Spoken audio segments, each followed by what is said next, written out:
qu'il y a encore beaucoup de gens dans notre pays qui sont capables de mourir pour la France?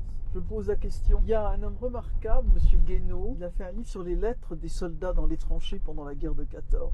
Il faut lire ce livre, parce que dans la façon dont s'expriment ces jeunes gens, ils ont 18, ils ont 20 ans, et qui professent un amour pour leur pays. Et ils écrivent pas pour la gloire, ils écrivent pas sur une, ils parlent pas sur une estrade, ils écrivent à leur papa, à leur maman, et ils disent qu'ils sont prêts à mourir pour la patrie. Moi, je veux bien aller à la porte d'un lycée et demander est-ce que vous êtes prêts à mourir pour la France.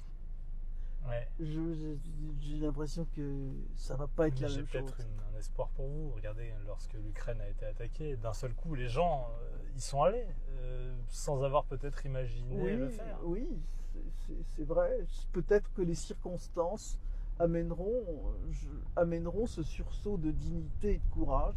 En tout cas, acceptons-en l'augure. Ouais. Mais c'est intéressant, ça veut dire que dans une société plutôt en France pacifiée, le fait de ne pas être capable de s'engager pleinement pour son pays est un problème pour notre cohésion, pour faire avancer la France, notre pays. Voilà, bien sûr. Ouais. Il y a une disparition de ce qu'on appelle le moi social, c'est-à-dire ce sentiment de faire partie d'une communauté.